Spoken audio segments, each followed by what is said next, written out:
Well, as we all know, life is going to challenge us. It will knock us down and then it will try to count us out. And the only question is, are we going to get back up and are we going to come out swinging?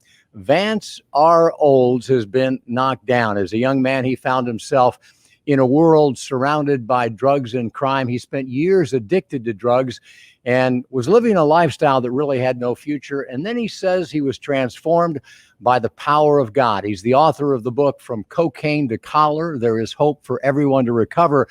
But that's just a small part of Vance R. Olds. A small part of who he is today. Anyways, he's an ordained minister, a preacher, and a teacher. He's a father. He's a husband. He's a roller skating, dancing, stylish dude who is in love with life, and he brings life to all around him. So with that, let's welcome the Bishop Vance R. Olds. Bishop, how you doing today? Hello, my friend. I am grateful to be here. How you doing? I'm doing great. We're grateful for your time, and I do want to get to your transformation, to your resurrection, if you will. But first, I've got a confession to make to you, Bishop. I had no idea that you were a man of the cloth when I first learned of you, because I discovered you, as so many have, on social media. You exploded during the pandemic. What led a bishop to TikTok of all places? Well, to be perfectly honest with you, my wife and I was in the house bored in the house bored. It's a TikTok challenge, but to be naturally true, we were bored. We were in the house. We couldn't go anywhere, and I've been social media, sort of already in social media. So I found out about this app called TikTok, and we tried the app, and we were just having fun. And one day, my wife and I, she wanted to go on a mini vacation because we were stuck in the house, and I was really reluctant and apprehensive of going, but we went and we took our skates. We went to a beach and we were just going to skate on the boardwalk and share it on TikTok. And so we went to the beach that particular day, and my wife saw this beautiful lake and she said, "Baby, could we just stop here and take a picture?" I said, "Sure." So on the way from the beach, we stopped there and we took a picture. But I had noticed that this particular road was so smooth. The lines on the road was perfectly yellow. The road was almost just jet black. It looks like it hadn't been ridden on in months. And so we had the skates in the trunk. I said, "Baby, I want to get out here and skate," because we've been trying to find smooth roads because I haven't been to any skating rink. I got out on that road and she recorded me, and we put it on TikTok. And the next morning, I was getting calls that it was all over the world. And actually, we didn't plan it. We didn't have no strategy. We didn't have any type of social media knowledge of how to allow people to see us. And all of a sudden, we were all over the world. I got calls, and I woke up. I was like, "Baby, they got the video all over the world." People were calling me from everywhere. And that's honestly how it happened. We were just doing what we do. We were having fun, loving on each other, no pressure, wasn't trying to make no name or anything. And then God sort of exposed it to the world, because I've been skating for 45 years. This is nothing new. And that's how it happened. Well, it was totally organic, which is the best way for it to happen. And I have to tell you, the road is not the only thing that was smooth on that day. So if we can, folks, 25 seconds, let's show people what we're talking about. Here is Bishop Olds doing his thing on TikTok. Really sure, can a love that lasted for so long still endure? Do I really care? Hey, let's talk about the distractions going on elsewhere.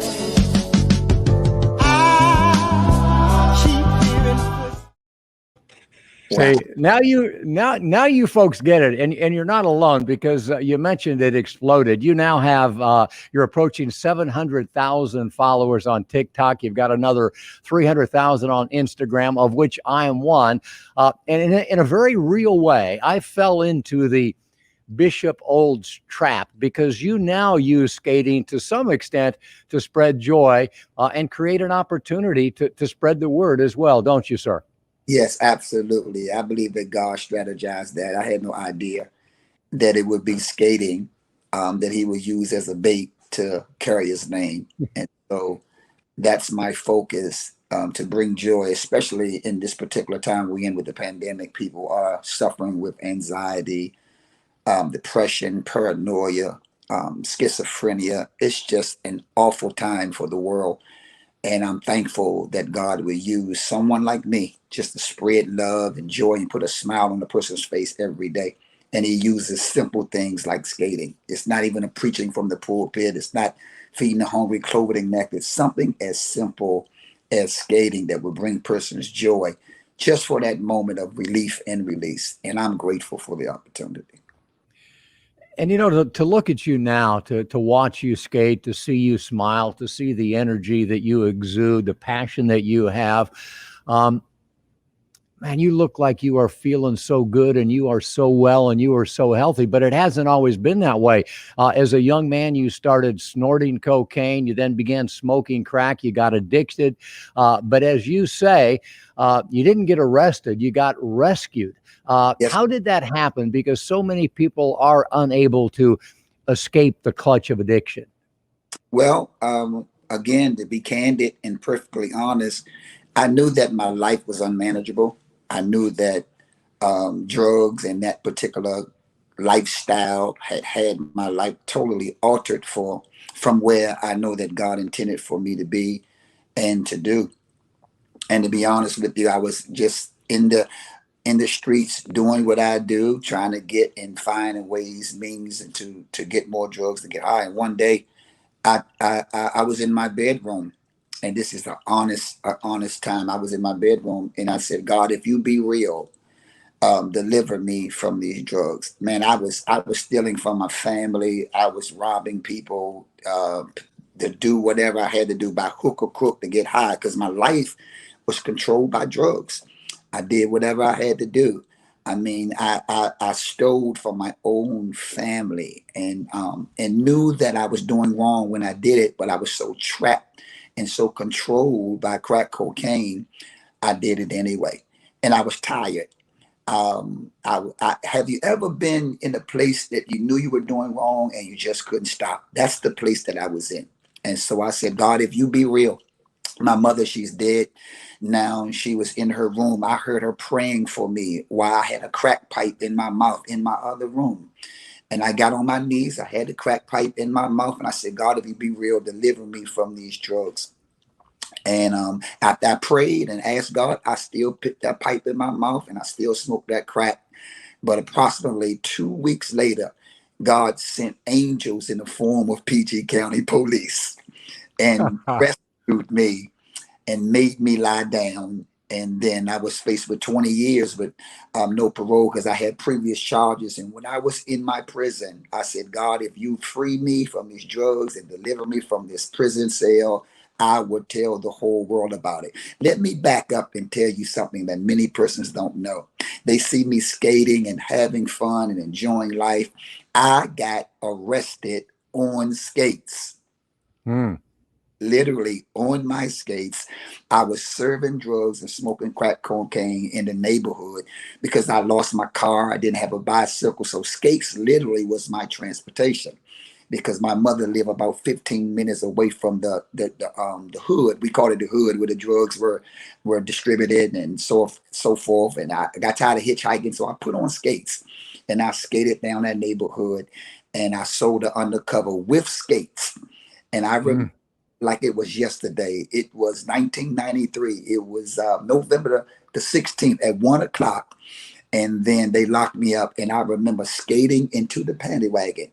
And I sat down in the paddy wagon. I heard the police officers in the front seat. This is what they said. I remember it like it was yesterday. They said, "We got skates." And so the same thing that God is using to bring smiles and bring joy and bring wholesome feelings to people today, God used the same skates to usher me into his presence. And that was 28 years ago. And I never used crack another day in my life. And that's all in the book. And that's my story. I'm gonna stick to it. And I'm not ashamed of it because God will take you down to bring you back up. We are talking to the inspirational Bishop Vance R. Olds about his amazing transformation. Yeah, Bishop, you made a deal and you kept your end of it. So God bless you for that. And as you mentioned, you used to skate when you were high. So let's look at another video now, because I think you still skate while you're high. It's just a different kind of high. So if you're trying to lay in the dark, I'ma leave the door open. I'ma leave the door open. I'ma leave the door open, girl. I'ma leave the door open. That is so much fun to watch. Did you stop skating for a while? Did you have trouble getting those moves back? I didn't actually. Skating is like riding a bike. I've been skating for 45 years. I started at 10 o'clock. My mother used to take us to the matinee, and all the older gentlemen, they had the culture, they had the style. And, I followed in pattern to be like them. Once I learned the style and once I learned the moves, it was just like a natural thing. And so the only thing you lose in skating is probably your stamina and your wind, but your ability to have agility and balance and knowing some of the moves, it comes right back to you naturally. So I can just put on my skates and just roll like I never stopped. And that's what I did. I stopped for a while after I got locked up and I got called to the ministry, but it led me back to the skating ring. And to plug this in, I don't skate on gospel night. I skate on adult night, because on gospel night, you have a lot of immediate or beginner skaters. And I like in our city in DC, I skate with the advanced skaters. It's like playing ping pong with someone that you can whip. It's not exciting. And so I've always skated on adult night. I always skated to love music, R&B music, and my church know it, the community know it. They respect me there. My friends are there, and it's absolutely phenomenal. I want to talk about your ministry, but I have to ask: do you have a favorite artist to skate to? Is there a favorite song? Somehow I see Al Green. Well, to be honest with you, I don't really have a favorite artist that I skate to, because I skate to the beat. It can be any tempo. If it's my tempo, I can skate to it. Now I've been asked to skate to different songs that's not my style or my tempo that I was raised in skating, but I learned how to appreciate other styles. But I don't need music to skate. I need a tempo. And now that's just for me. Some persons need music to push them. I just need tempo. I can snap my fingers and skate by myself when the music is off. I just love skating. It's not the artist. It's not the skates. It's just me loving what I do. And now there's songs I like skating to, the old songs like the Isley Brothers, Al Green, like you related to. A lot of the skate songs that we have during the day. But there's some new songs that have the tempo that has a nice smooth groove. And so that's my style in the DMV. We kind of skate smooth but fast. And so I've learned how to appreciate other styles, but it doesn't take the music. It's just the love of putting those wheels on and you gliding and being carefree and doing what you're called to do. Before we're done with this interview, I have to ask you about your wardrobe. I mentioned it briefly, and we'll get to that in a second. But I'm going to ask you to put on your preacher man hat right now, if you will, because you practice what you describe as lifestyle evangelism. What is that, Bishop? What are people looking for that you deliver? Well, I believe in the world in which we live that persons are turned off by religion. They want a relationship with God. And so I believe lifestyle evangelism, in fact, evangelism for me is the heartbeat of God. And so without evangelism, I don't think the church should exist, because the church should exist to evangelize or to preach the gospel of the Lord Jesus Christ. And so my vision of lifestyle evangelism is that people ought to see your life. They ought not just see you on Sunday morning and wearing priest garbs or acting a churchy way. They want to see you love your wife. People want to see a sermon, then hear a sermon. They want to see you enjoy life, because Jesus said, I've come that you may have life and have it more abundantly. And so it is the rules and the dogmatic practices of religion that keeps people bound, because persons can't do this, can't do that, can't wear this, can't wear that. I'm the one to show you what you can do and have the freedom of God, because God loved us and gave us the grace. Now, grace is not a license to sin, but it's a license to live. The law and the rules won't allow you to live. I never read in the Bible where rules draw a man to God. The love of God, the goodness of God, the grace of God draws man. And then man has his own process of sanctification as he grows one day at a time. And so I'm a no judgment zone type of man of God. I love much because I've been forgiven much. Some persons who haven't done anything, they don't have the tolerance for other people that's doing a lot of stuff. Me, I've been forgiven for so much, so I love hard. I'm patient with people who going through, not just on drugs. You got doctors and lawyers that have pain. Pain don't discriminate. You have nurses and garbage men and teachers and those that are homeless that are going through. And I believe when you live a life and a life of God evangelism, you can touch anybody wherever they are and let them know that Jesus loved them no matter who they are. I think you're touching people right now. Preach, Bishop Olds. We really appreciate that. You do lead an interdenominational fellowship. All are welcome. Tell us a little bit about the Liberty House Ministries, because you stream some of these services live, right? Yes, sir. Absolutely. Every week. We've been doing it for 15 years, every week. And the name Liberty House literally came from my life, because I've been liberated. I've been delivered. And God is continually delivering me from just the life itself. And so Liberty House, I organized it in 2006, and it's a deliverance ministry. And not only from drugs, from anything. You can be addicted to sex, addicted to food, addicted to property, money, prestige, whatever makes your life unmanageable, and it becomes an addiction. You have to put a halt to it, because it would affect you and everybody around you. And so yes, we have a interdenominational church that we love Jesus Christ. We teach Jesus Christ. We believe in praising God. We believe in loving people. We believe in spreading the gospel. And we believe that the only way that the world would know that we are his disciples is by how we love one another. We live the law of Christ, and that's love. That's love. That's the epitome of who Christ was. We love our brother. And no matter where you are, what you've done, we give the same grace to brothers or sisters that God gives grace to us, which means we forgive them, we love them, we forbear them, we be meek and lowly, because that's what Jesus did. And so we need to do what he did. He loved Zacchaeus. Zacchaeus was a notorious tax collector. He loved Mary Magdalene. She was a prostitute. Mary laid at his feet, broke her alabaster box, poured a perfume on his feet, wiped their hair on his feet. And then Jesus told the religious people, leave her alone. But they had indignation because Jesus was with a prostitute. I wonder, what will Jesus do if he was here?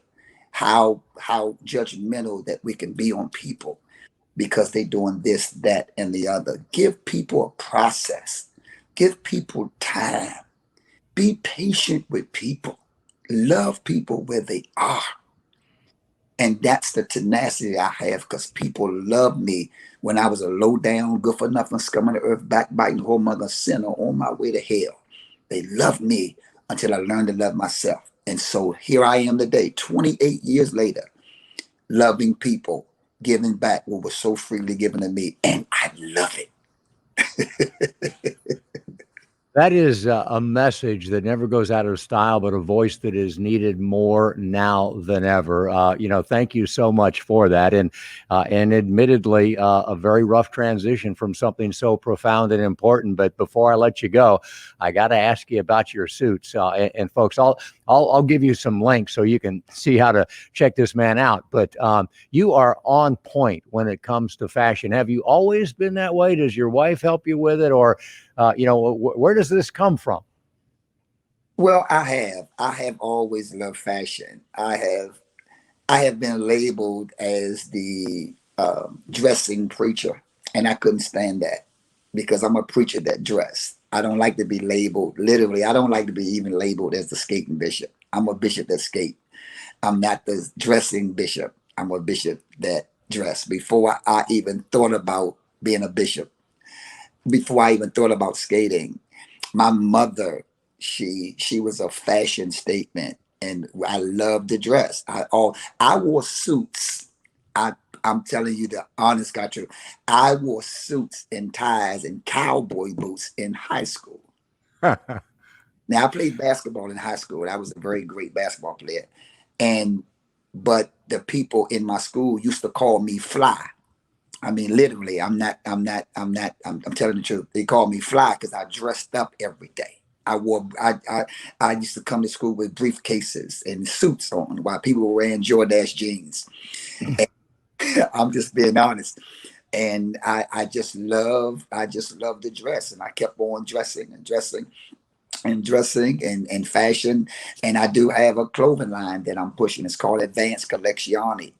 Add Vance to your collection, from advanced, from normal to advanced. And so I just have the fashion statement. I can put colors together. I love to do it. I think I spent more time trying to figure out what I was going to wear to high school the next day than I did studying. Well, you do it well. It is authentic. It is you. A lot of people, it's like a costume that doesn't really fit or doesn't work. But I'm not surprised you've got a fashion line. I'm going to check it out because there's a couple of suits I've seen you skating in that I'd love to have for myself. This has been a lot of fun, folks. Growing bolder, as you know, is about overcoming obstacles, which many times seem insurmountable, but with the help and the inspiration of one another, we can get it done. Bishop Vance R. Olds is living proof, and you should check out his book. It's a quick read. It's a great read. It's called From Cocaine to Collar. It's on Amazon. And do yourself a favor, because this is entertaining and inspiring. Follow him on Instagram, Facebook, and TikTok, and not just for the inspiration, but for some on-point fashion tips. Really a great guy. Thank you so much, Bishop Olds. We really appreciate your time, and we look forward to continuing the conversation.